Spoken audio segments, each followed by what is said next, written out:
kalau kamu punya uang, kamu nggak usah beliin Mem makan. Kamu beli aja buat kamu, gitu. Mem sudah makan, Mem nanti bisa cari makan sendiri. Saya selalu bilang gitu. Saya tuh makan sambil nangis ya, karena saya tuh nggak pernah berada yang di posisi seperti ini, yang bahkan makanan aja mungkin anak saya mikir saya nggak punya uang. Ini nyata, ini nyata. Oke, Nyata Media, kita kedatangan hari ini teman-teman ya dari daerah mana Mas? Sorry. Halo. Kudus ya, Kudus ya, Pati ya. Pati. Kebetulan ini ada teman-teman ini berhubungan dengan kasus yang lagi viral ya dalam beberapa minggu ini. Kalau teman-teman memantau sosial media, nah, nanti kita bedah aja satu-satu ya. Bagaimana ceritanya dari sisi sebelah sini. Kalau di sebelah sana mungkin akan membalas nanti ya. Di sebelah sana akan ada komentar-komentar setelah kita tayang. Tapi nanti nggak apa-apa. Nanti kita mulai aja ya. Oke, terima kasih Mbak. Perkenalkan diri dulu. Mulai dari Mbak. Itu udah ada, sorry. Oh iya, sorry. Oke, terima kasih buat teman-teman Nyata. Perkenalkan saya Fang Fang. Ya. Saya istri Siri dari VP. Nah, ya, silakan Mbak. Halo, terima kasih. Saya Tania, saya istri Siri dari Bang Vino. Enggak salah. Saya istri resmi dari Bang Vino. Ya. Mas, silakan. Ya, halo pemirsa Nyata, saya dengan Vino. Saya adalah paralegal dan praktisi hukum dan salah satu anggota yang terlibat di dalam tim kuasa hukum dari Saudari Fang Fang. Ya. Oh ya, sorry. Silakan. Dua lagi. Halo, selamat sore pemirsa Nyata. Saya dengan Theodora Futis, kuasa hukum dari Mbak Fang Fang. Terima kasih. Silakan. Oke, halo, selamat sore pemirsa Nyata. Saya Roslinda. Kami adalah kuasa hukum dari Fang Fang. Oke, Mas. Mas Vino. Yes. Karena yang paling tengah Mas Vino di layar sendiri nih, Yeah. layarnya gondrong. Mas Exactly. Vino. Yeah. Oke, ini kita santai aja ya, Bapak Mama ya, dan teman-teman. Mas Vino, ini sebenarnya ada apa ini rame-rame? Kita cuma mau main-main aja kok mau sini. mampir aja. Mampir aja, mau atau nginep. ada sesuatu yang perlu diceritakan? Kita mau ngeprank Bang Dana Mau ngeprank sebetulnya. Bang Dana. Pengen ngajak ngopi, katanya Bang Dana ulang tahun. Sebenarnya seru loh, kita beberapa podcast sebelumnya kan pasti nggak jauh juga dari film, musik yang ini kayaknya agak-agak seru nih obrolannya ya. Hal yang serius dibicarakan. Iya, ya. Ya, sesekali serius lah ya. Dari Pati, Mbak Pampang ke Jakarta Nah, mencari keadilan. Betul. Keadilan seperti apa sebetulnya yang dicari oleh Mbak Pampang? iya. Oke. Sebetulnya saya mengenal Fang Fang ini dari tim rekan media, Bang Dana. Ya. Jadi beberapa rekan media itu menelpon saya dan menyampaikan bahwa ada seorang wanita yang statusnya istri siri dari seorang public figure. She wants to speak up tapi dia dibungkam dan dia ketakutan. Nah, akhirnya saya bilang sama rekan media tersebut, ya berikan saja nomor kontak saya. Setelah saya berbicara dengan Fang Fang ini, ternyata dia adalah seorang istri siri dari public figure berinisial VP yang dibungkam dan disembunyikan. Oh gitu. Nah, pertama, kenapa disembunyikan? Nah. Karena dari pihak suaminya ini ya berkata bahwa suaminya ini berprofesi sebagai entertainer, di mana kontraknya itu mengharuskan dia untuk mengakui bahwa dirinya itu single. Kan lucu ya? Iya sih. Boyband bukan, muka pas-pasan, kok harus single? Nah, Raffi Ahmad aja ada istrinya, ya kan?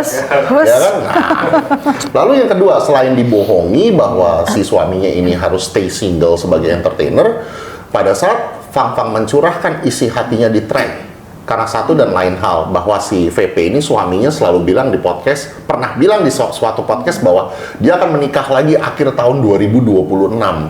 Padahal dia sudah menikah dengan Fang Fang ini di awal 2026.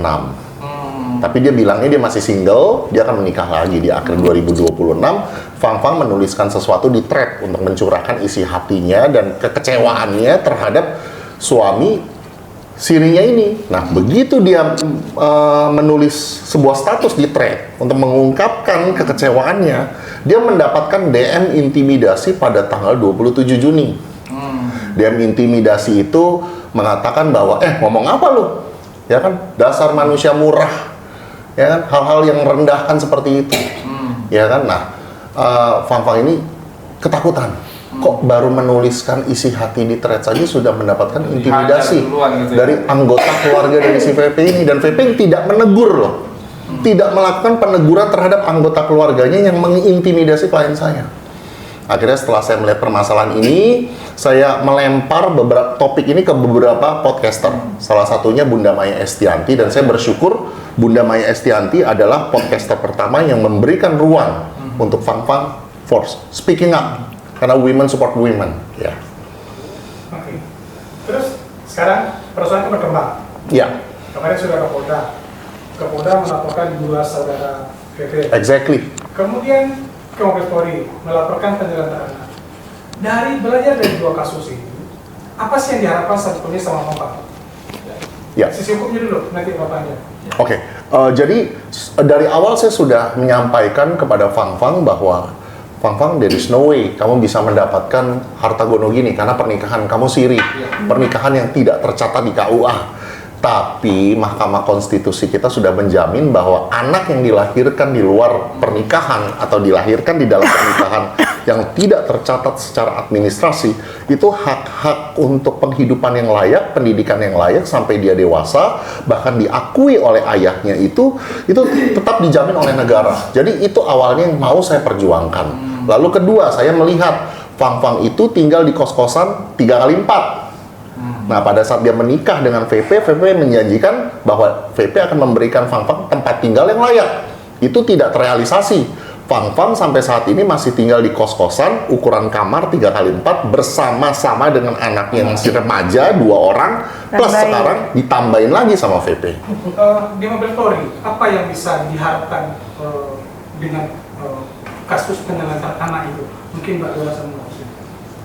Iya, baik, terima kasih. Kalau terkait dengan penelantaran anak, itu kita awalnya mau membuka laporan polisi di Polda Metro Jaya. Tapi karena berhubung lokus temponya ada di Jawa Tengah, itu yang boleh nanti akan merekomendasikan itu harusnya di Mabes. Karena di Mabes itu yang bisa men-tracking, jadi adalah pusat dari kepolisian. Kita semua pasti paham itu. Jadi kami direkomendasikan untuk membuka laporan itu di Mabes. Seperti itu. Oke, nah tadi malam kita sudah membuka laporan untuk terlapornya PP dalam dugaan tindak pidana penelantaran dan Sudah ada nomornya ya? oh sudah ada ya. VP ini. Oke, bisa diterjemahkan Kak? Nanti disorot ininya laporannya. Oke, boleh. Bisa. Ini. Sudah terlapan nanti ya. Oke, nggak apa-apa. Bisa nggak? Ini laporannya ya, yang untuk PP yang kita buka tadi malam itu dikenakan ada di pasal 77B, jungto pasal 76B. Itu untuk dugaan tindak pidana penelantaran dan perlakuan yang salah seperti itu. Oke, itu ya. Iya. Terus, Cipang Pak, apa harapan dengan bergulirnya kasus ini ke ranah hukum? Oke, saya sampai berjuang sejauh ini gitu ya, meninggalkan anak saya yang saat ini masih berusia 3 minggu, yang berada di Pati. Sejujurnya kalau dikatakan berat meninggalkan, tidak berat pasti ya, karena satu, saya juga harus berjuang karena anak saya full ASI, jadi saya sebelum meninggalkan saya harus menyimpan stok ASI dulu. Supaya karena kemarin kan waktu keluar dari rumah sakit seminggu kemudian dia kan kuning, jadi ketika kuning itu harus fototerapi, harus opnam dulu. Jadi dokter harus waktu keluar dari rumah sakit itu untuk bilirubin sebenarnya sudah di bawah 10 karena boleh pulang, tapi untuk kuningnya sendiri itu masih belum hilang. Jadi dokter harus saya tiap hari harus memantau dia tidak kekurangan minum. Karena waktu sebelumnya itu tidak saya pumping, jadi saya tidak bisa kontrol dia tiap hari minumnya berapa, gitu. Jadi setelah keluar dari rumah sakit itu setiap hari saya pumping supaya bisa mengkontrol itu dia minumnya ASI-nya berapa mili setiap hari dan sekali minumnya. Nah, jujur ketika saya pergi ke sini, saya harus memastikan stok ASI-nya itu mencukupi ketika saya berada di Jakarta. Nah, kenapa saya sampai dari Pati ke Jakarta untuk memperjuangkan hak dia? Karena satu, dari ketika saya hamil sampai dia berusia 3 minggu saya berada di sini sampai sekarang itu bapaknya belum ada untuk menanyakan atau menengok dia, satu. Terus yang kedua, saya melihat bahwa anak-anak dia yang lain mempunyai kehidupan yang layak, tempat tinggal yang layak, mungkin makanan yang layak, kehidupan yang enak gitu. Dan saya juga memperjuangkan hak anak saya yang dia juga mengakui bahwa itu anaknya dia. Saya juga ingin mendapatkan hak tersebut. Saya ingin anak saya mendapatkan tempat tinggal yang layak sama seperti anak-anaknya dia yang lain, mendapatkan kehidupan yang layak, mendapatkan makanan, pendidikan yang layak. Itu yang ingin saya perjuangkan. Tapi dengan dilaporkan dia ke Mabes Polri, kemudian dilaporkan dua saudaranya, artinya pertentangan antara dirimu dengan keluarga mereka itu semakin tajam. Iya. Nah, apakah harapan-harapan kamu itu akan bisa terpenuhi oleh dia? Dia juga merasa tercemar atau bagaimana gitu? Setidaknya nanti ketika anak saya besar, anak saya bisa melihat, mungkin akan melihat tayangan ini, melihat bagaimana perjuangan saya sampai detik saya berada di sini. Setidaknya anak saya tahu bahwa mamahnya berjuang mati-matian untuk dia. Even di belakangnya nanti entah itu bapaknya tidak bertanggung jawab, entah itu keluarga bapaknya, entah bagaimana sikapnya kepada kami, setidaknya dia merasa bahwa ada orang-orang baik dari teman-teman media, dari teman-teman lawyer, dari teman-teman yang lain yang memperjuangkan hak dia bersama dengan mamahnya. Gitu ya? Iya. Ini tidak mudah. Iya. Ya kan? Ini tidak mudah. Siapa yang menguatkan kamu untuk melangkah seperti sekarang? Oke, memang ini tidak mudah. Saya sangat-sangat bersyukur sekali saya berada di titik ini. Banyak sekali orang-orang yang menguatkan saya. Dari teman-teman media pun, itu walaupun nggak kelihatan ya, tapi teman-teman media seperti tadi malam sampai... Ini titik terendah dalam hidupnya? Jujur ini titik terendah dalam hidup saya. Sebelumnya ada pistol? Saya tidak pernah sampai di titik berada sampai saya tidak punya uang untuk makan, itu saya tidak pernah. Jadi saya tidak pernah sampai berada, kalau orang ngomong kan kamu juga ditransferi banyak, transferan itu kan ada arahnya. Jadi ketika dia transfer misal katakanlah 2 juta, 2 juta itu kan untuk kontrol, tidak bisa untuk makan. Jadi nanti dia transfer lagi berapa, itu kan untuk diarahkan ke yang lain, belum tentu transferan yang diberikan itu untuk makan gitu. Jadi saya kenapa sampai kalau di postingan itu kan ada, saya minta 500.000 pun bahkan saya harus minta, itu ada keterangannya saya minta buat makan. Kadang orang berpikiran bahwa kenapa orang ditransferin kok sampai nggak bisa makan gitu. Ya karena transferan itu kadang itu ada alokasi dananya untuk hal sesuatu bukan untuk makan gitu. Dan saya merasa bahwa saya pernah sharing ke dia bukti saldo saya yang hanya tinggal 16.000 atau 14.000 gitu, saya lupa. Di situ tertulis bahwa saya tuh sampai nggak ngerti kenapa saya sampai berada di titik ini tuh, saya nggak ngerti gitu. Sampai saya mau makan aja susah, sampai saya bahkan waktu hamil mau beli susu, mau beli buah aja mikir gitu. Karena daripada beli susu beli buah, saya mending buat beli makan gitu. Saya sebelumnya tidak pernah sesusah-susahnya, tidak pernah sampai berada di titik yang mau beli makan pun itu sampai nggak bisa gitu. Sampai saya makan setiap hari ikut sama mama saya. Karena usaha dari si Fang Fang ini kan tadinya sebelum bertemu dengan VP ini kan Fang Fang ini adalah wanita yang mandiri, ya punya salon. Nah, tapi sejak VP masuk ke dalam kehidupannya, prioritasnya jadi diubah-ubah nih. Yang harusnya dia bekerja di salon jadi diajak keluar-keluar terus, pergi-pergi sama VP, sampai salonnya terbengkalai, customer turun, dan akhirnya kata VP, ya sudah tutup saja. Awalnya loh ini, Mbak Pang, FP bisa ketemu FP itu di mana sebenarnya? Karena kan, ya mohon maaf ya, kalau secara apa ya, secara netizen ini kan sebenarnya udah tahu lah ya.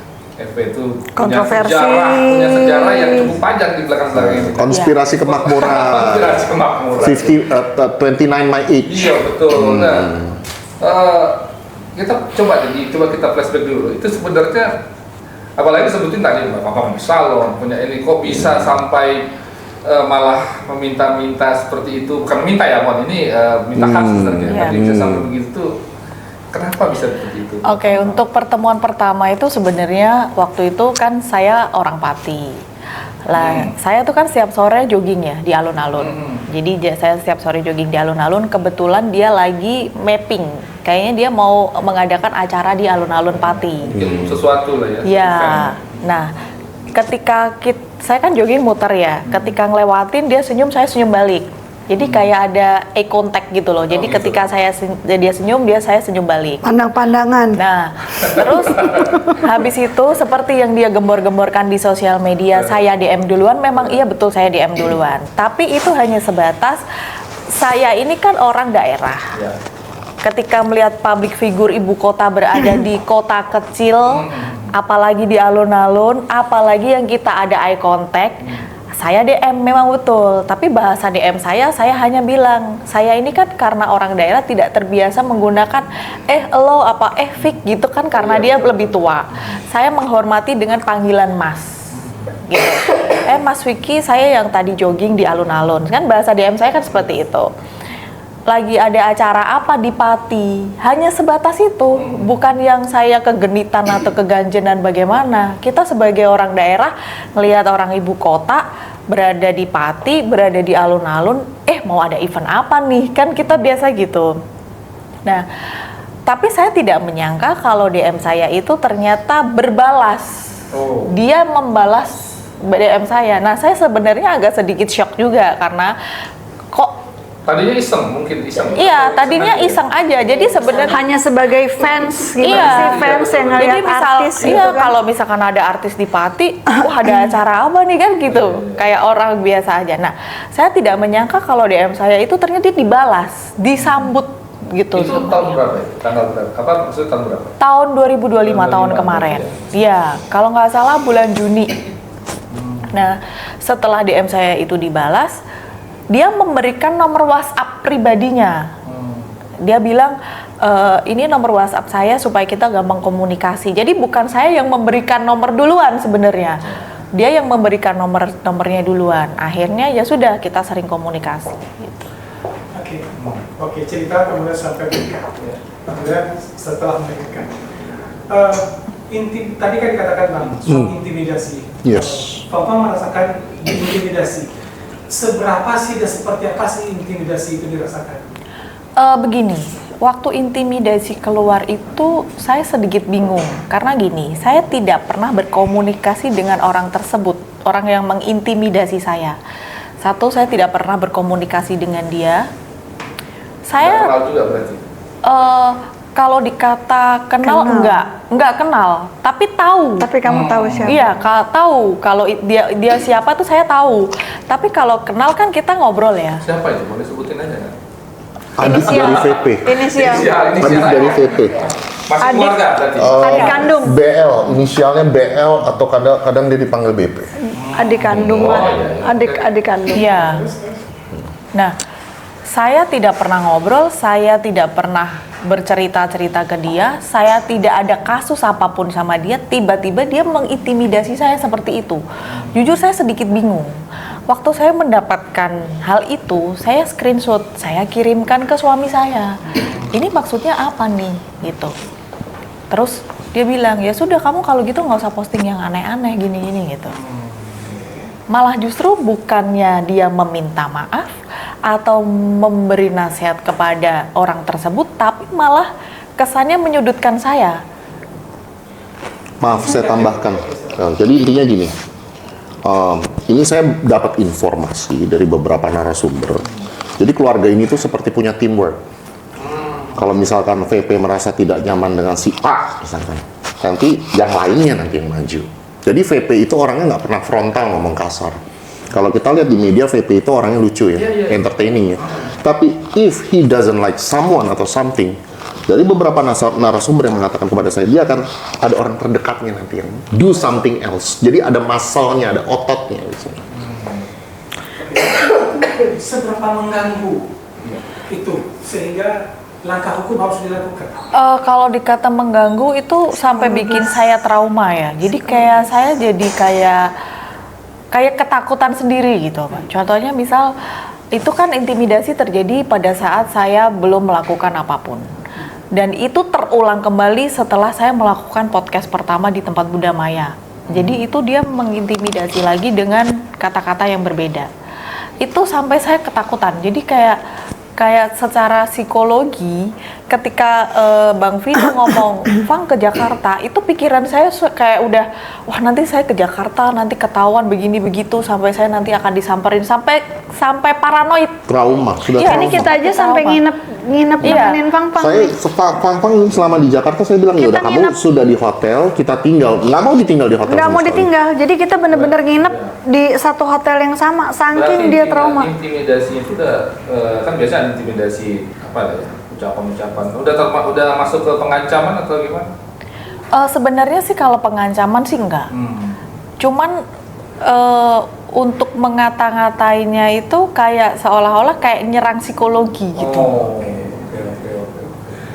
Menyerang psikologi. Seberapa pengaruhnya itu pada bayimu? Kalau pengaruh sangat pengaruh sekali. Apa misalnya? Jadi misalkan contohnya ASI saya jadi ketika saya memikirkan hal itu ASI saya jadi berkurang. Jadi kalau misalkan kita ASI itu kan kita tidak boleh sampai ibarat kata sampai stres. Nggak boleh stres, Iya, ya, nanti betul. berkurang dia. Betul. Nah, itu saya tuh sampai karena ketakutan itu sampai stres, sampai ASI saya tuh berkurang. Mungkin waktu awal-awal kenapa sampai kuning itu karena mungkin juga karena saya stres, saya tekanan, jadi untuk minumnya juga dia tidak terlalu banyak yang keluar. Itu. Jadi anak saya sampai harus di fototerapi dan harus opnam waktu itu kan. Kapan terakhir kali komunikasi dengan Ricky? Terakhir komunikasi, kalau saya terakhir komunikasi itu Bunda Maya. 3 hari sebelum podcast di Bunda Maya. Berarti sebelum melahirkan? Iya, sebelum melahirkan. Ingat nggak kira-kira sebulan lalu atau 2 bulan lalu? Ada satu lagi komunikasi. deh. Yang terakhir yang di Bunda Maya itu loh. Oh, jadi yang gini. pas tahu dia di Bunda Maya langsung ini. Jadi kan ini pada saat si Fang ini datang ke Bunda Maya Estianti, kan wartawan kan pada nyerbu nih, udah pada broadcast nih, sampailah ke telinganya si VP ini. Begitu sampai ke telinganya VP langsung baik-baikin. Kamu mau lahiran di mana? Rumah sakitnya apa? Padahal sebelumnya dicuekin, hanya uang lahiran dicuekin. Oh, berarti sebelumnya Papa nggak kasih info kalau mau kapan perkirakan biasanya ibu-ibu tahu dong kapan. Oh, Udah. saya kasih info. Udah bukaan satu. Pertanyaan kesini begitu. Udah 9 bulan, bukaan 1 dicuekin. Dicuekin. Yang aku sudah bukaan 1, ini mau lahiran di mana, biayanya bagaimana, peralatan bayinya gimana, dicuekin, didiemin, Iya. cuman dirit doang. Tapi pas ada udah mulai naik beritanya nanya begitu. Pas dia, Iya. ternyata mau press conference nih. Ternyata tahu ada di kaget, Bunda Maya. langsung, Kaget. ya nanti aku ke Semarang ya, wow berubah. Berubah. Artinya pasca melahirkan belum pernah ada komunikasi. Belum. Itu yang jadi alasan untuk melaporkan penemuan anak itu. Iya. Kalau itu apa namanya? Tentu kamu kecewa berat dalam persoalan ini. Kalau dibilang kecewa, dari awal saya kecewa. Dari ketika dia berjanji, saya menanyakan dan sampai detik ini pun tidak ada realisasinya. Yang katanya mau mencarikan rumah setelah Lebaran, kita mau tinggal setelah Lebaran. Kan saya memang dari awal menikah itu kan tidak pernah tinggal bareng. Saya tahu kalau dia posisi pekerjaannya di Jakarta. Ketika saya menanyakan gimana kita mau tinggal bareng, saya tidak pernah meminta waktu dia 24 jam 7 hari 1 bulan sama saya, tidak. Tapi setidaknya ada waktu yang kita memang tinggal bareng satu rumah, gitu. Katanya nanti setelah Lebaran. Saya tunggu setelah Lebaran, tidak ada. Lebaran itu kan Maret ya kalau nggak salah. Saya tunggu tidak ada. Saya tanyakan tidak ada. Ini bagaimana kelanjutannya? Dijawabnya iya nanti, dicari iya nanti, begitu terus. Namanya, jadi gini, saya kenapa sampai keluar, itu bukan serta-merta langsung ada satu masalah langsung keluar. Kita pasti sedikit demi sedikit kekecewaan itu lama-lama jadi semakin menumpuk. Pernahkah ada permintaan uang setelah menikah? Pernahkah minta uang pada Vicky? Pernah? Sering. Iya, pernah sering. Terus Dikasih? Jadi gini, kalau misalkan untuk nafkah, saya tidak pernah mengatakan dia tidak memberi nafkah.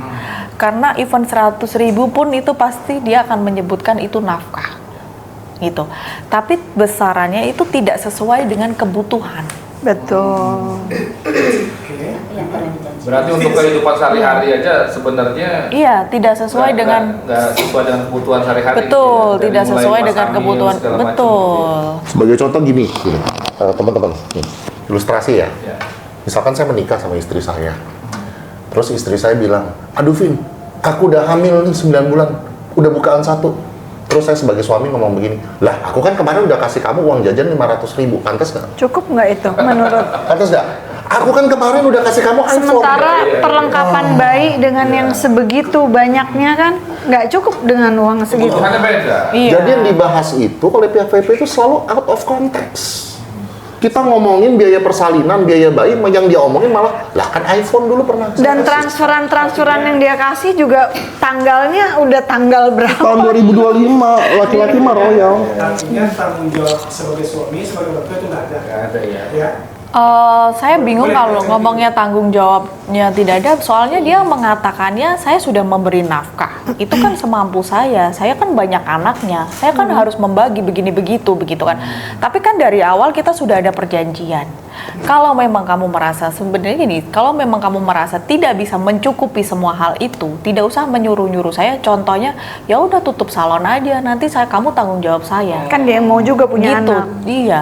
Jadi menurut saya kalau memang kamu merasa tidak mampu, ya jangan menyuruh-nyuruh saya melakukan sesuatu yang hal sebenarnya kamu juga tidak bisa mempertanggungjawabkan semuanya. Itu yang bikin saya kecewa, gitu. Salon itu sampai sekarang masih buka. Oh, salon ini baru 1 minggu saya buka lagi. Bagaimana mencukupi kebutuhan bayi? Kalau sekarang itu kebetulan kan bayi saya masih ASI. Karena masih 3 minggu. Puji Tuhannya kemarin itu dibelikan banyak sekali barang oleh Kak Tania dan Bang Vino untuk pampers, keperluan bayi, dan itu masih mencukupi untuk sekarang. Mbak Tania bisa, kenapa tiba-tiba terpanggil untuk ngurusin orang yang tidak dikenal, orang yang tidak dikenal, kemudian istri suaminya orang populer, kenapa tiba-tiba ingin membantu seseorang? Terus terang ya, saya sebagai seorang wanita ya, melihat sesama wanita yang diperlakukan seperti itu ya, tergeraklah hati saya gitu. Bantuan seperti apa? Tidak ada bantuan, maksudnya saya bantu. Iya, dari sisi ini. Ya seperti apa ya, Bang, stroller. Banyak hal. Dari mulai ketika udah tidak Dan VP VP sendiri kan janji mau ngasih uang sebesar 50 juta. Sampai sekarang itu tidak terrealisasi gitu loh. Dan kami sendiri yang harus membeli semua peralatan bayi, mulai dari hal-hal yang kecil sampai hal-hal yang besar gitu. Dan saya bilang sama suami saya begini, ya puji Tuhan ya, mudah-mudahan selama kita mampu, jika Tuhan mengizinkan, apapun yang Pang-Pang butuhkan, kita akan support gitu. Karena saya sayang sama Pang-Pang. Dijanji 50 juta tuh kapan sih dia mau ngasih tuh? Ini ada yang lucu. Ini ada yang lucu, gue baru dapat informasi terbaru kemarin. Jadi gini, VP ini kan menggembar-gemborkan lewat kuasa hukumnya bahwa dia sudah menyediakan 50 Pagi-pagi juta. ambil 50 juta betul, ya kan? Nah, sampai anaknya si Fang-Fang lahir 50 jutanya tidak terrealisasi. Nah, Dia janjikan kapan? waktu baru muncul podcast nih. Dan ngomong terus di setiap itunya. Digembar-gemborkan lewat kuasa hukumnya dan sebagainya, dia akan menyediakan dana 50 juta. Sampai anaknya Fang-Fang lahir, 1 popok pun tidak ada. Betul? Nah, yang lucunya 3 hari yang lalu kan si VP ini juga dilaporkan oleh seseorang bernama Fajar ke Polda Jatim. Dan laporannya sudah naik ke penyidikan. Penipuan dan penggelapan sound system. Itu nilai kerugiannya 200 juta. Fajar cerita sama saya, Vin, VP datang ke Polda Jatim. Dia menawarkan perdamaian ke saya. Uang sebesar 50 juta. Tapi saya Ya Fajar nggak mau. Jangan-jangan itu uang yang Jangan harusnya bertambah ya. Fajar bilang, lah kerugian gue 200 juta, dia mau damai 50 juta ya nggak bisa dong. Nah saya curiga kok angkanya sama, ternyata uangmu buat sound system. Makanya. Ini 3 hari yang lalu loh informasinya loh dari si Tapi Fajar. sampai saat ini 50 juta itu belum terrealisasi sepeser pun berarti. Belum. jangankan 50 juta, 100.000 aja nggak ada. Tapi Ini gue cuma mau ngomong ya, teman-teman ya. Ini kasihan itu tim gini-gini. Misalkan gue seorang tim kuasa hukum, Ya. terus gue udah ngomong sama media, 50 juta klien saya akan menyediakan. Tiba-tiba Malu klien loh, saya tim kuasa hukum kabur begitu kasihan. saja. Ini kan yang kasihan ini kan tim kuasa hukum media sebetulnya, ya kan? Dipermalukan. Jadi ikut diserang sama netizen, kasihan menurut saya. kalau begitu, sekarang apa sih yang kamu harap dari dua laporan tadi itu? Sekarang apa yang kamu harap? Kedepannya mau apa? Kamu berbaik dengan ini atau cukup diselesaikan urusan kita atau masih ada harapan untuk bersama dia? Bersama dia, karena dengan begini kan berarti kayak ini ya. Nah, ini sudah kompleks. Iya, Sudah. betul. Dengan keluarga sudah terlibat, ini bla bla. bla. Yakin mau balik lagi. Apa sih yang kamu Dengan luka yang begitu yakin. Sorry nih, mau balik lagi. knock on the wood. masih mempertahankan Betul, berharap dia betul. akan- Seriously? Ya sudah, kita Come on Nah, lah. memang udahlah apapun ujungnya that's it gitu. Gini, dari awal saya menikah sampai detik ini, saya seperti tidak diperlakukan seperti seorang istri. Jadi apa yang saya harapkan, apakah ingin berlanjut istri sama dia, kayaknya saya sudah tidak mengharapkan seperti itu. Karena banyak sekali hal-hal yang saya dikejutkan dengan hal-hal lain. Contohnya dengan kemarin Bang Vino ada menangani kasus, tahu-tahu tanggal dia sayangan sama orang itu, padahal posisinya tanggalnya itu dia lagi bersama dengan saya. Saya ini kan jarang ketemu ya sama VP. Jadi ketika ketemu itu dia dari Jakarta ke Semarang, saya dari Pati ke Semarang. Kebayang ya, saya itu hamil 6 bulan, 7 bulan. Saya masih mengalah supaya bisa ketemu dengan dia. Saya mengalah dari Pati ke Semarang. Sebenarnya kan harusnya kan dia yang dari Semarang ke Pati mendatangi saya. Tapi karena saya Sebaliknya. karena saya tidak mau ribut, karena saya tidak mau berdebat. Enggak, karena saya tidak mau Dua-duanya Ya, karena saya mau menyempatkan waktu ya sudah. Karena saya menghargai dia sebagai suami saya, gitu. Jadi saya dari Pati ke Semarang, even itu kita kan kalau orang hamil kan pinggang sering sakit.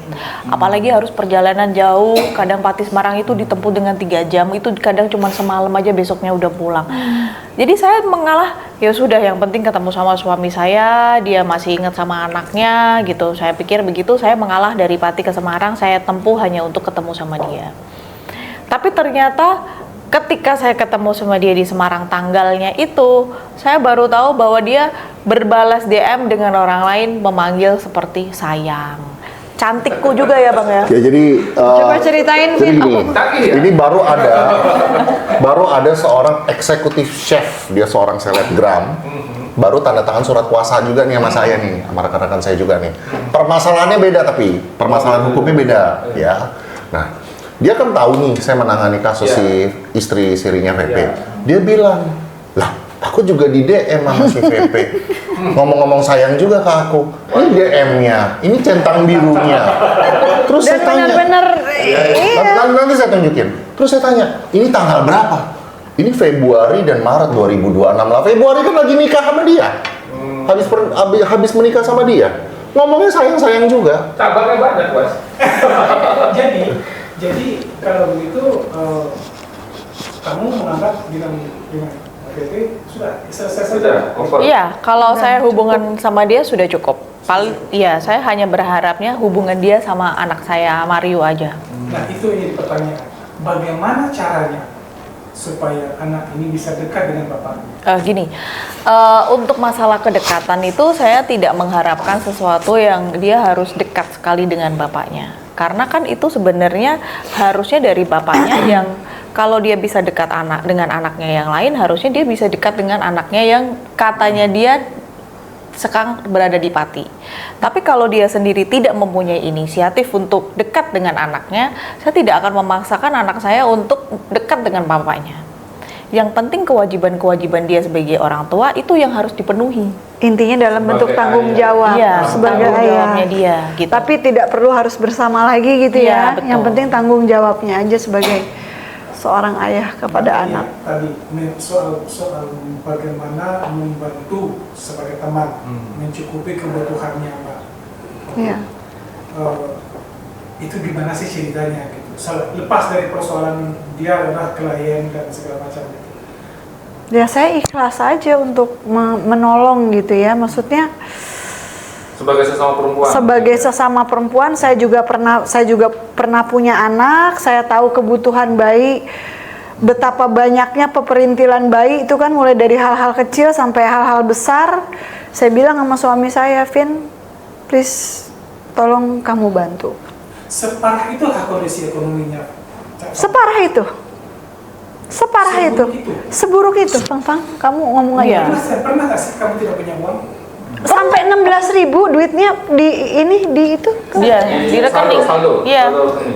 Di rekening 16.000 ya. 16.000. Saya ada screenshotan bilang sama dia Sampai mau rekeningnya masuk sampai rumah situ. sakit aja bingung ya Fang ya. Iya. Ini gimana maju mundur ya kan karena belum ada biaya. Untung rumah sakitnya ada BPJS itu. Ya, sampai ya. rekan media ngomong gini, Vin, aku udah dapat endorsan nih di rumah sakit daerah Bogor tadi. Puji Ini kan Tuhan. masalahnya kan Pati dia mau akhiran. Iya. Rekan media sampai ngebantu loh nyari rumah sakit yang mau endorse. Dan aku udah mikir, Vin, kalau sampai nggak ini ya udah terpaksa ya. Ya nanti rezeki akan ada lah. Ya kita handle lah. Tapi untungnya ternyata ada rumah Jadi sakit waktu yang berbaik Fang hati ya. datang ke Maya Estianti kan udah 9 bulan bukan 1 tuh. Saya udah bilang sama istri saya, ini kalau sampai brojol di Jakarta nih kita udah harus langsung, siap nih. Kita harus siap nih. Berlian gue itu. Jadi pas Fang sampai Pati, aku udah sampai Pati ya. Saya, Tapi gini Pak, banyak netizen yang dari persoalan ini, kemudian banyak netizen yang justru menyalahkan kamu. Betul. Yang masuk ke DM saya juga banyak banget yang menyalahkan Fang. Apa yang akan kamu katakan? Betul. Ketika kamu disalahkan oleh kehidupan yang kamu jalani sekarang. Disalahkannya gara-gara apa? Nikah, punya anak, ditelantarkan. kok mau Oh, begitu gini. kan? Sedangkan kita tahu nih. Jadi gini, ketika saya didekati, itu kan saya tidak langsung mau. Jadi dia beberapa kali datang ke Pati untuk menemui saya tidak pernah menemui. Waktu itu dia ke Semarang juga untuk bertemu dengan saya, tapi saya juga belum menemui, gitu. Nah, waktu pertama kali ketemu, itu dia tidak berniat untuk menemui saya. Dia menanyakan, kamu ada acara nggak ke Semarang? Nah, dia tidak ada perkataan, oh iya kita ketemu yuk di Semarang, nggak ada. Jadi saya bilang, oh iya nanti hari Senin Selasa saya ada kursus. Karena kan saya punya salon. Saya hari Senin Selasa ada kursus di Semarang. Nah, waktu tiba hari Seninnya dia bilang sama saya, ini saya OTW Semarang ya, bilang gitu. Nah, tapi hari Seninnya kebetulan saya tidak jadi ke Semarang. Saya bilang, tapi Senin ini nggak jadi ke Semarang, aku bilang gitu. Saya jadinya ke Semarang Selasa. Oh ya udah kalau gitu Selasa kita ketemu ya, gitu. Karena saya posisi udah di Semarang, saya pikir aku mau nolak apalagi kan juga bingung ya. Terus aku bilang sama pegawaiku. Intinya speaknya pinter Iya, lah terus udah. saya bilang sama pegawai saya, ya udah Wi temenin ya, ini Cici mau ketemu gitu. Tapi sebentar aja, jadi saya ketemu cuman makan malam 7:30 sampai jam 10-an lah. Terus habis itu saya pulang. Kenapa kok mau? Ketika saya di deket saya tuh memastikan, saya menanyakan apakah dia mempunyai pasangan. Saya nanya, kamu punya istri nggak? Dia jawab enggak. Tapi kan kita nggak serta-merta percaya gitu aja. Saya lihat KTP-nya. KTP-nya tulisannya cerai hidup. Status Duda. KTP. Betul. Duda. Kalau cerai hidup kan berarti duda. Iya. Jadi, kan KTP tidak mungkin berbohong ya. Jadi saya, berarti memang dia tidak mempunyai pasangan. Nah, terus dia bilang, saya kan kalau misalkan saya punya pasangan, pasti di TV kan akan muncul berita. Memang pada saat tahun kemarin, itu kan dia tidak muncul berita dia mempunyai pacar. Iya. Tidak ada itu. Jadi saya bener Makanya juga. positive thinking. Betul. Bener juga Iya, nih. iya. Saya berpikiran begitu. Terus kalau orang-orang ngomong ini kalau konteksnya orang kan dia sebenarnya kan rekam jejaknya kan sudah jelek. Nah, kalau rekam jejaknya dia kan sebenarnya dia hanya menikah 3 kali. Iya. Tulisannya. Nah, kalau untuk yang pacaran itu dia bilangnya hanya gimmick. Jadi bukan yang serius gitu. Makanya kalau kenapa saya mau, dia di pikiran saya dia kan tidak seburuk itu. Saya juga tidak bisa menghakimi orang kalau dia buruk terus. Maksudnya masih bisa berubah Jadi gitu. pikiran positif Jawa Fang ini membuat ini sih. Ya, Boleh saya tambahkan lebih di sini? berpikir positif. bahwa ini mungkin dia kayaknya itu masalah masa lalu. Betul. Sekarang sama saya. Mungkin bisa berubah. Iya. Ternyata Boleh saya tambahkan? Boleh, ya? boleh. Ya, jadi begini, ilustrasi aja seperti rokok. Kita itu tahu bahwa rokok itu produk yang merusak kesehatan. Tapi kenapa orang itu beli rokok itu terus? Karena media kita terus mengiklankan produk tersebut, mensponsori, mengendorse, ya kan, bahkan branding di mana-mana. Nah, jika suatu produk atau suatu artis yang sifatnya toksik terus diberikan panggung oleh media televisi, otomatis masyarakat kita akan berpikir artis ini sebetulnya tidak toksik, dia sebetulnya baik, karena dia diundang oleh stasiun televisi besar untuk menghibur. Kalau dia orang jahat, nggak mungkin dong stasiun TV ngundang. Makanya saya menghandle juga kasus salah satu artis yang bermasalah juga, inisialnya L. Dia korban penipuannya banyak banget, ya, sampai 20 UMKM yang ketahuan. Tapi dia terus diundang ke stasiun TV. Ya akhirnya masyarakat jadi lebih percaya dong sama stasiun TV. Berarti orang ini baik, orang dia diundang terus kok untuk menghibur. Mungkin kasus itu gosip aja mungkin. Iya. Pokoknya orangnya baik. Kalau udah stasiun TV yang mempromosikan brand gede, pasti orangnya baik. Kan masyarakat kita berpikir percaya. begitu. Ketika kamu berada pada posisi titik nadir terendah itu, apa yang kamu lakukan? Sama siapa kamu bercerita? Gini, ketika saya berada di titik itu, saya banyak belajar. Ketika saya menceritakan hal itu ke teman, bukan mereka membantu, mereka menanyakan hanya kepo. Jadi mereka hanya ingin tahu kondisi saya seperti apa. Dan saya merasa bahwa ketika berada di titik itu, hanya orang tua saya yang memang berada di dekat saya untuk membantu saya.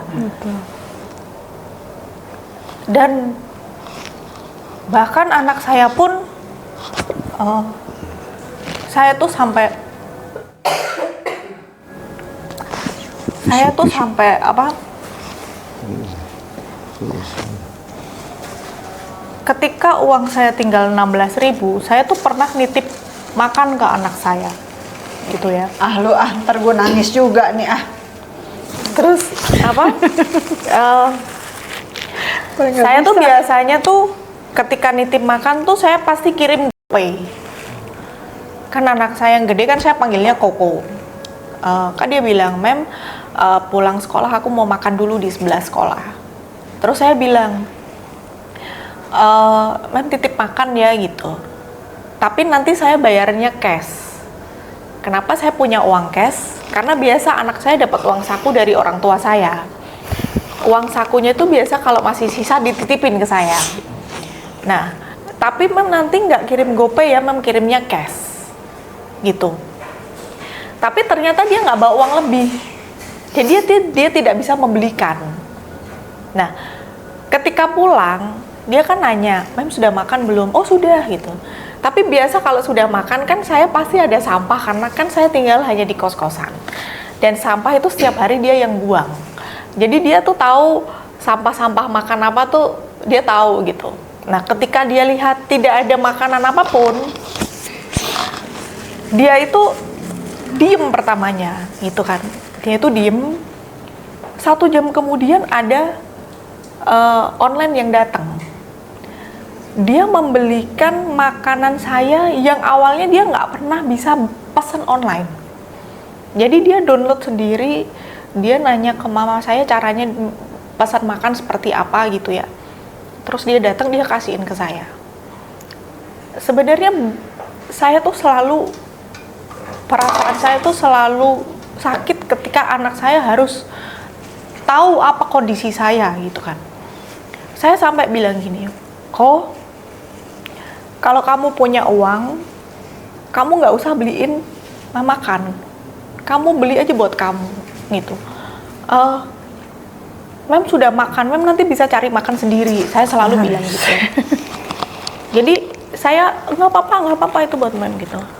Saya tuh makan sambil nangis ya, karena saya tuh nggak pernah berada yang di posisi seperti ini, yang bahkan makanan aja mungkin anak saya mikir saya nggak punya uang, mungkin ya.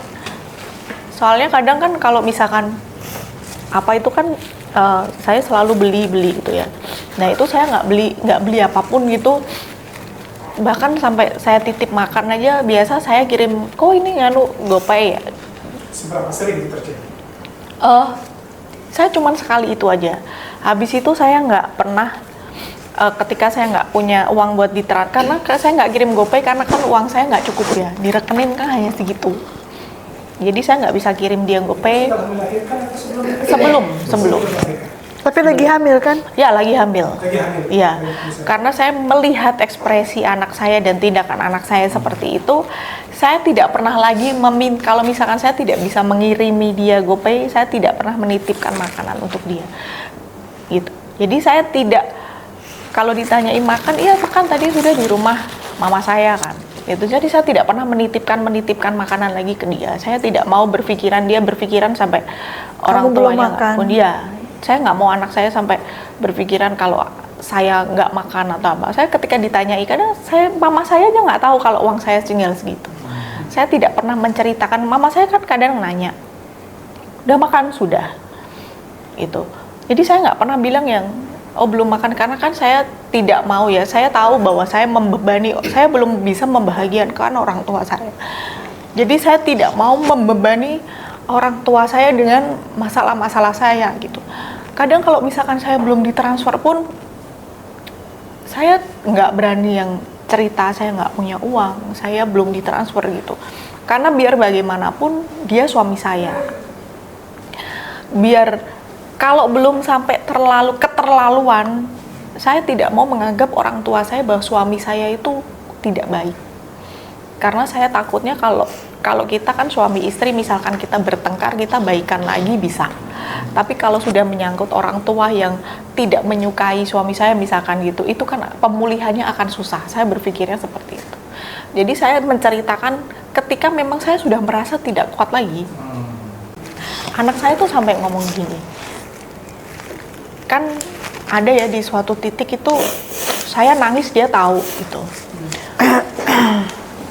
Anak saya sampai ngomong, udah nggak apa-apa Mam, mungkin kan manggilnya uncle ya, udah nggak apa-apa Mam, uncle mungkin memang belum jadi orang yang terbaik.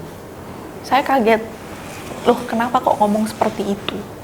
Ternyata di balik itu dia itu sering melihat YouTube, tayangan dia dengan perkataan-perkataannya dia yang sering ngomong ini, ngomong itu, ngomong itu. Ternyata kan kalau anak kecil kan tidak bisa menelaah mana yang benar, mana yang gimmick.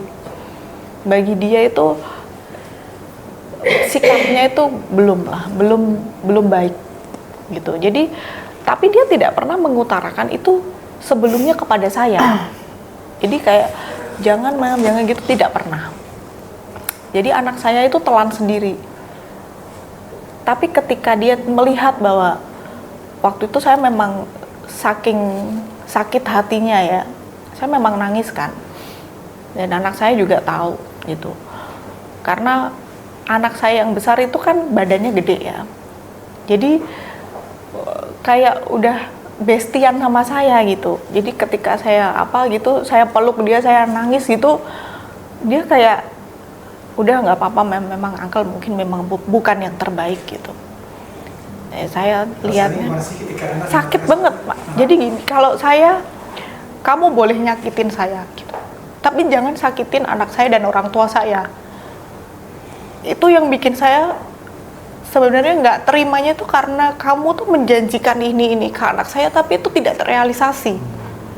Misalkan dia menjanjikan, oke nanti kamu pindah ya ke Semarang, nanti kamu dapat rumah ya di Semarang. Anak saya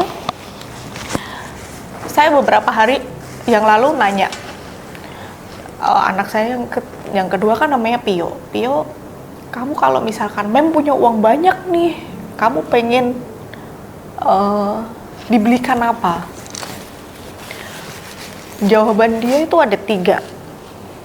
Aku pengen Mem punya rumah yang layak, supaya kita tidur tuh nggak usah sempit-sempitan lagi. Yang kedua, jadi kamarnya yang besar, supaya kita tidur nggak usah sempit-sempitan lagi, gitu. Terus yang ketiga, aku pengen Mem punya mobil yang besar, supaya kita kalau pergi itu nggak sempit. Amin. Gitu. Saya sampai gini, loh, kan Mem nanya, kamu pengen dibelikan apa? Kamu, bukan Mem, kan gitu. Jadi dia tuh selalu ngomong bahwa aku tuh pengen Mem punya rumah yang besar, biar kita nggak usah tidur seperti ini lagi. Nah, dengan dia menjanjikan bahwa kita akan tinggal di rumah yang layak, soalnya kan waktu itu ketika kamu cari rumahnya yang mana, kamu kirim ke aku, terus aku tunjukin ke anak-anak, ini katanya nanti uncle mau sewain rumah kita di sini. Kan mereka berharap ya, garis besarnya. Terus ketika bilang nanti sekolah di Semarang, mereka tuh sudah ngomong ke teman-temannya, nanti aku mau pindah ke Semarang, udah ngomong ke gurunya. Tahu-tahu ternyata itu hanya omong kosong. Itu yang menyakiti perasaan saya ketika dia ditanyain sama temannya, kamu nggak jadi pindah ke Semarang gitu. Saya yakin dia juga bingung menjawabnya gitu. Itu yang menyakiti. Kalau kamu tuh nggak bisa, jangan pernah ngomong seperti itu. Apalagi sama anak-anak. Apalagi ya. sama anak-anak yang notabene dia pasti berharap. Kalau saya yang sakit hati, oke lah, saya bisa mengendalikan perasaan saya gitu ya, karena dari seiring berjalannya waktu memang awalnya menyakitkan, lama-lama kita jadi terbiasa. Tapi anak-anak dia tidak tahu apa-apa. Orang tua saya yang dia dengan datang baik-baik ngomong ke orang tua saya, meminta saya untuk menikah sama dia gitu. Terus waktu ditanya sama orang tua, nanti bagaimana, iya nanti kalau misalkan Papa mau tinggal di Semarang, nanti kita tinggal di Semarang saja. Orang tua saya yang berharap saya mendapatkan kehidupan yang lebih layak, tapi ternyata itu tidak ada. Dan sekarang mama saya yang harusnya mungkin tidak harus mengurus bayi, sekarang jadi membantu saya mengurus bayi. Jadi saya ketika saya bekerja juga anak saya sama mama saya. Gitu. Saya kadang berpikir saya belum bisa memberikan uang bulanan ke orang tua saya, tapi saya memberikan bebannya tambahan kepada orang tua saya. Gitu. Kadang saya tuh mau protes bagaimana, mau kecewa bagaimana, mau marah bagaimana, itu sudah tidak bisa gitu. Sudah kita telan aja gitu. Jadi isinya ya cuman bisa apa? Ikhlas. Maaf saya tambahkan sedikit ya teman-teman ya. Jadi memang saya dengan suami ya, kita ada wacana untuk memperbesar salonnya Fang-Fang tapi lagi. Itu masih jangka panjang. Walaupun itu masih jangka panjang ya, doain aja yang terbaik. Mudah-mudahan ya dengan kita bisa merealisasikan itu kan Fang-Fang jadi punya pekerjaan yang tetap, bisa ya Fang, bisa berdiri sendiri, bisa cari duit lagi. Ya kan Fang? Pada saat ini kehidupan Fang-Fang itu, jika Anda mampir ke tempat kosan ukuran 3x4 itu sangat berbanding terbalik dengan kehidupan VP yang postingannya serba wow, dan menurut beberapa narasumber rumahnya besar. Bahkan setelah kasus ini naik, ada yang bilang juga rumahnya sekarang dijaga ormas, ya terserah lah. Sikap orang tua saat ini tuh seperti apa? Ada mungkin menyalahkan atau malah mensupport dan apa seperti itu? Kalau orang tua, kalau mungkin dibilang kecewa pasti kecewa. Tapi mereka mungkin tidak mau menyakiti perasaan saya dengan lebih mengatakan hal, ya. Tapi saya yakin juga tidak ada orang tua yang tidak sedih melihat kehidupan anaknya jadi seperti itu, gitu. Jadi saya bersyukur sekali mempunyai orang tua yang walaupun kita tidak serba kelebihan, Tapi orang tua saya tuh mensupport saya, walaupun mungkin papa mama saya tidak pernah mengatakan sesuatu hal yang indah gitu. Tapi keberadaan mereka menemani saya, terus mau menjaga anak saya, bahkan makan pun saya masih ikut mama saya gitu ya. Tiap hari mama saya masak, mama saya membantu mengurusi anak saya yang masih sekolah. Itu buat saya itu suatu hal yang luar biasa gitu. Mereka tidak pernah menuntut saya untuk kamu kok nggak ngasih uang gitu, nggak seperti itu gitu. Mereka mengerti keadaan saya, mereka memberikan kekuatan untuk saya mau buka salon lagi gitu. Itu yang jadi kekuatan buat saya sih. Kalau orang bilang kamu cuman pansos aja biar rame, enggak. Salon saya pun sampai detik ini boleh tanya pegawai saya, masih sepi. Karena masih banyak bahan-bahan yang baku yang memang harus dibeli. Karena kan salon ini, jadi gini, kalau orang bilang dari semisalkan kita punya kebutuhan 10.000, tapi dia memberi hanya 5.000. Tapi kan kita harus tetap mencukupi 10.000 itu. Apakah dia pernah berpikir saya mendapatkan sisanya dari mana? Tidak pernah. Padahal saya sudah menjual banyak sekali. Saya menjual perhiasan saya menjual berlian saya menjual barang-barang di salon saya, kursi salon saya, genset, semua hal. Pegawai saya yang tahu. Apakah orang-orang di luar sana tahu seberapa banyak yang sudah saya jual? Saya tidak pernah mengutarakan hal itu di media. Apakah saya harus ngomong, oh iya ini ya saya jual, kan tidak. Tapi untuk menutupi hal kekurangan itu, saya sampai menjual beberapa barang yang ada di salon saya gitu. Persalinan dari mana? BPJS. Tapi sebagian keluarga kan 5 juta itu kan ada apa bantuan dari keluarga juga kan yang 5 jadi juta itu. Saya biaya persalinan itu pakai BPJS. Tapi kebetulan kan karena kasus ini waktu itu viral ya. Jadi keluarga saya ya sudah kita naik ke VIP supaya jadi satu. Enggak, sebenarnya banyak sekali bantuan dari Kak Tania dan Kak Vino buat biaya persalinan saya juga. Waktu saya datang ke rumah, waktu udah mau colek jauh banget. Waktu saya posisi di rumah sakit itu Bang, Kak Vino kan datang. Saya itu hanya membeli barang keperluan untuk pulang dari rumah sakit. Kan nggak mungkin kita pulang dari rumah sakit tidak bawa baju ya. Tapi untuk total di semuanya tuh tidak ada. Bahkan ember mandi pun tidak ada. Pulang dari rumah, saya masih di kasur. Kak Vino ajak mama saya buat belanja keperluan bayi. Jadi saya masih ada di kasur rumah sakit, Kak Vino ajak mama saya buat belanja keperluan bayi. Nah, saya mau nangis saya di situ Bang. Kok ada orang kayak gitu ngajak mama saya belanja keperluan bayi, beli pampers yang bahkan sekarang pampersnya juga masih saya pakai. Yang katanya mau bertanggung jawab itu tidak ada, 50 jutanya tidak ada, dari orang lain malah. Gitu. Semakin tumpah tangis kamu. Guanya juga jadi sesek lagi. Makanya saya pakai kacamata. Gue tuh sampai dijulukin, lu nangis-nangis di podcast Bunda Maya, pengacara Indosiar lu tadi. Terus ada gitu, ada yang bilang gini, cocok juga nih pengacaranya nih kalau jadian sama Fang Fang. Banyak loh di IG aku yang ngomong kayak gitu. Makanya kenapa sekarang aku berani muncul supaya bahwa mereka bisa melihat bahwa aku sebagai istrinya ini memang support. Jadi jangan ada yang berpikir Fang Fang tuh ya bagaimana, enggak ada. Aku support sepenuhnya untuk Fang Fang gitu. Padahal aku sama istrinya Kak Vino juga deket banget ya Kak kita. Mas Vino. Artinya Allah berkeluarga kamu supaya kamu bisa bekerja. Iya. Mas Vino. Iya, Bang. Sebagai pengacara yang menangani ini, Mas Vino tuh berharap endingnya itu seperti apa? Berharap endingnya. Saya berharap endingnya VP dapat diproses sesuai dengan hukum yang berlaku. Karena dari apa yang saya lihat pattern dari keluarga ini, dari tahun 2013, ya dari zaman dia masih menikah dengan mantannya Zaskia Gotik ya, masalahnya.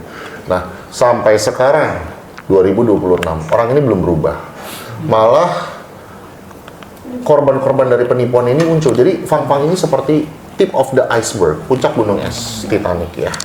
Ya, Fang-Fang yang speak up, nggak lama Fang-Fang speak up, tiba-tiba saya terima DM banyak banget. Bang, aku juga korbannya VP dalam kasus uang. Akhirnya muncullah 3 orang ibu-ibu kemarin dengan kerugian total 5,3 miliar ya. 5,2 ya. Dan tidak berhenti sampai situ saja. Ada yang bilang, Bang, ini ada korbannya katanya mobil mewahnya 2 unit katanya. Juga di lansia juga di sini. ada yang lansia juga. Lansia loh. Dana pensiun yang kena. Iya, dana pensiun. 25,500 ya. Apa yang sedang diupayakan? Katanya soal kasus di Bekasi itu sudah naik penyidikan di polisi. Polres Polda Metro Jaya penyidikan, Polda Jatim juga naik penyidikan. Coba sedikit Kak latar belakang tentang peristiwa itu sampai akhirnya naik ke penyidikan. Nah, itu pakar. Iya. Silakan Ibu Dora. Ya, terima kasih Bang untuk pertanyaannya. Kalau perihal dengan kasus tindak pidana penipuan dan penggelapan dan TPPU itu memang sudah dilaporkan tahun 2024 oleh rekan kita sebelumnya. Namun pas muncul Cifang-Fang untuk mengklarifikasi, maksudnya mau menyuarakan bahwa seorang VP ini kok tidak bertanggung jawab.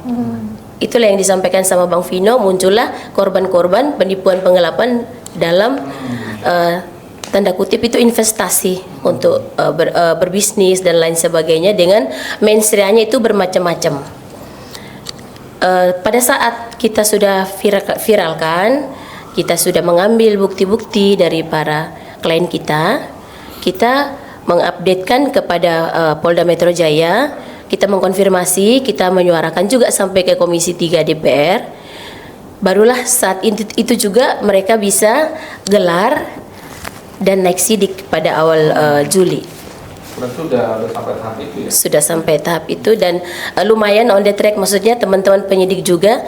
Ya, ini pekerjaan kita para penegak hukum, kami di bagian kami sebagai kuasa hukum, teman-teman penyidik juga tetap kita bekerja sama supaya kami sebagai tim kuasa hukum mengatakan kepada teman-teman penyidik,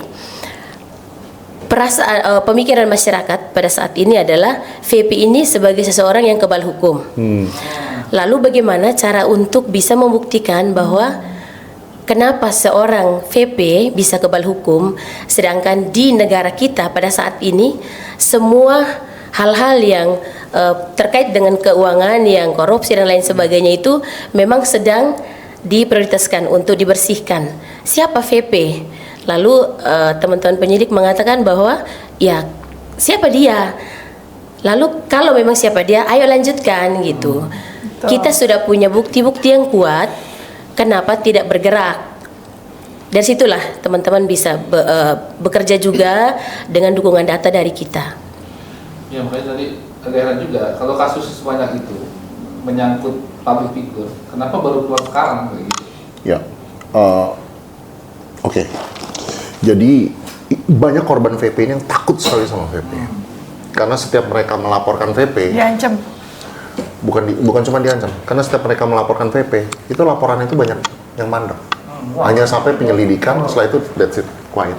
Nah, itu saya nggak tahu itu pattern apa seperti itu. Tapi waktu saya diundang ke acara Ngerumpi pada saat itu, ya ada seorang public figure di ruang ganti yang mengatakan kepada saya, kamu lapor si VP ini kemana? Saya bilang, mungkin ke Bekasi. Saya bilang, public figure ini cuma bilang begini, lah Bekasi itu kan daerah kekuasaan dia. Karena memang tinggal di sana. Ya. Jadi percuma. Nah, tidak lama setelah public figure berbicara seperti itu, saya dapat Dora telepon masuk. dari Dora. Ini belum janjian nih. Terus Dora ngomong, Bang, petugasnya kok ngomong gini ke aku? Oh, mau laporin VP. Ah, percuma itu. Kaget saya. Enggak janjian. Itu benar. Enggak janjian loh. Aduh, langsung saya pikir, Gimana tahu Mbak Dora gitu ke ngomongnya, Polda. coba Iya, jelasin. awal penyidik. mula itu kita kan ada total 3 orang, 4 orang termasuk yang lansia. Pada saat kita mau membuka LP supaya kita langsung preskon sama teman-teman media, kita datang, terus kita mau buka LP. Lalu ada salah satu teman-teman penyidik ini datang. Ini siapa terlapornya? kami sampaikan VP. Oh VP, gak bakalan bisa. Saya bilang, loh kenapa? Kok bisa abang seperti itu berbicara? Ini kita sama-sama penegak hukum. Abang penyidik, kami pengacara. Ini klien kami adalah ibu-ibu. Kami sebagai kaum perempuan membantu ibu-ibu teman-teman perempuan. Lalu dia mengatakan bahwa dia gak bakalan bisa. Saya sudah pernah penjarakan dia, tapi tetap juga ada dibebaskan. Seperti itu. Saya langsung marah. Tidak boleh abang berbicara seperti itu. Karena ketika masyarakat datang untuk mengadukan bahwa dia sedang diintimidasi, dia sedang mengalami kerugian, mencari perlindungan. Lalu teman-teman di kepolisian bukannya menguatkan, tetapi sudah membuat mentalnya down. Buat apa kesini gitu? Abang Langsung tidak boleh marah. berbicara seperti itu. Langsung marah ya Mbak? Iya, saya marah. Saya bilang saya minta dokumen yang selama ini sudah berjalan, karena memang awal mula laporan itu di Polda Metro Jaya, tapi pengalihan ke Polres Bekasi. Pelimpahan ke Polres Bekasi Kota. Pada saat itu memang progresnya itu sudah sampai di mediasi, hanya sampai di mediasi itu deadlock. Karena dengan kerugian 600 juta, adik-adiknya itu menawarkan untuk berdamai dengan 50 juta. Tidak masuk akal. Berarti angka 50 juta itu adalah sama yang diulang-ulang juga ke Cifangfang dan juga ke korban yang ada di Kenapa harus Jawa 50 Timur. juta itu terus? Di Jawa Timur Kita tidak sama, mungkin di angka Bekasi hoki 50 atau juta. ada sesuatu. Angkanya Iya. sama. Angka yang bagus mungkin menurut VP. Ini 50. Iya. 50 my age. 50 my age. Life begins 50. Ya akhirnya lanjut kami saya sudah marah. Lalu teman-teman yang lain, ayo kita buka LP saja. Karena saya semakin mengejar si penyidik ini, lalu dia menghindar. Menghindar, dan langsung saya sampaikan juga pada saat itu, pada preskon itu. Memang dinotis juga sih. Mudah-mudahan dengan adanya preskon kami perihal dengan teman-teman, ya kita sama-sama penegak hukum tidak mau mencari siapa yang benar siapa yang salah, tapi ketika kinerja kita di lapangan seperti itu kan orang jadi sudah tidak percaya lagi, kok seperti ini. Kita tidak mau seperti itu. Iya. Kasusnya sudah dinaikkan, tinggal menunggu pemeriksaan setelah itu. Iya, sudah pemeriksaan, sudah saksi kemarin ada 3 orang. Minggu depan ada penambahan saksi lagi. Ya mudah-mudahan secepatnya ditetapkan tersangka. Terima kasih banyak. Thank you so Terima much. kasih banyak teman-teman. Ada Nata. lagi yang mau ditanyakan? Kalian ini para wartawan dan media ini, saya cuma mau bilang bahwa kasus ini tidak akan tuntas tanpa pengawasan dari rekan-rekan media dan wartawan. Jadi sebetulnya pahlawan tanpa tanda jasa yang bisa membuat ini sampai naik ke penyidikan, dan sebentar lagi mudah-mudahan ada Rekan-rekan status media. tersangka tuh kalian sebagai rekan-rekan media dan wartawan. Dan Kita bersyukur. podcaster semuanya. Kita bersyukur. Jangan berhenti mendukung. Woman support woman. Benar nggak? Aku janji aku nggak akan berhenti sampai kapanpun ya Bang. Itu janji aku buat kamu ya. Selamanya. Kakak-kakak, terima kasih banyak. Terima kasih kembali. Sudah ini. Terima kasih udah diundang ke Terima sini, kasih. diberikan ruang. Membahagiakan. Ya, semuanya bahagia. Kurang seru Amin. Bang Dana nggak nangis-nangis, kurang seru berarti kok nggak Ini Bang nangis. Dana. Aku dari tadi nungguin Bang Dana meneteskan. Apa gimana Bang? Nanti tambah panjang lagi. Mau ada yang nangis nggak? Siapa Rio? Siapa? Riu. Dede Riu. Rio itu mirip siapa sih? Ini udah mulai maju nih. Ini. Ya Bang cerita sama gua. Serius ini. Rio Coba itu siapa sih? Maksudnya majunya maju Diri gitu. bukan atau Awalnya dia. Awalnya itu mirip saya, lama-lama kok waduh saya gitu. Bagus lah mirip Cece gitu. Nggak bisa dia sangka. Awalnya itu mirip saya, lama-lama semakin kesini mama saya waduh. Waduh gitu. Tapi nggak apa-apa Bang. Kalau nggak mirip ntar dikira anak lain. Berarti nggak ada sangkalan gitu ya? Yang penting kelakuannya jangan kayak bapaknya. Lu selingkuh belakang gue ya tes DNA. Berani nggak tes Kalau DNA? saya mah ayo aja. Gas. aja. Gas. Gas ya? Gas. Karena kan dari pihak sana juga belum melakukan pembelaan-pembelaannya. Iya, mereka juga diem aja. Mereka Nggak ada dia tuh ininya. bingung. Jadi gini, waktu saya bernon litigasi dengan pihak VP mengenai Fang-Fang, dia masih gagah, wah kan, menyangkal ini menyangkal itu. Begitu tim Dora dan rekan masuk dengan 3 ibu-ibu kerugian 5,2 miliar langsung kita. Tapi belum berhenti, adanya masih nyerang nih. Begitu adanya nyerang, begitu begitu laporan di Polda Metro Jaya naik ke penyidikan, pasal TPPU naik dan ada kemungkinan dana ini mengalir ke adik-adiknya. Adik-adiknya nyerang juga udah mulai gini. Cakep dah tuh. Takut terbawa Bahkan Bang Vino juga diserang juga. Iya. Kalau pengacara itu udah pasti dia. Ya kan diulik lagi apa yang dulu pernah itu kan kejadian udah lama. Kekerasan apa sih kamu? Vin, Kita kekerasan. mau bersihkan nama abang. Nggak perlu dibersihkan lah. Maksudnya kan ya tidak boleh begitu. Iya, siap. Menyatakan bahwa itu real. Ini kan ibaratnya kan sudah membayar, sudah ya kan Vin udah. Ya, saya pernah dipidana 2018 sebelum saya jadi praktisi hukum karena saya melakukan main hakim sendiri terhadap seseorang yang kami duga melakukan pencurian di rumah. Itu 2018. Dibawa lagi sama adiknya, dipostingnya nggak salah karena kan itu jejak digital. Tapi di situ dia tulis lawyer kok ada sekriminal ini, lawyer kriminal, cakep. Pradi. Saya bikin laporan penyidik, masuk Pak ini Pak.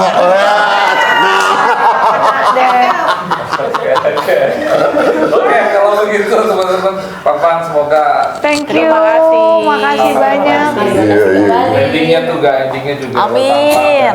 Amin. Fang-Fang juga masih Doain ya mudah-mudahan ada terus jadi orang baik. ada kemampuannya untuk bisa terus Ya. bantu Amin. Fang-Fang.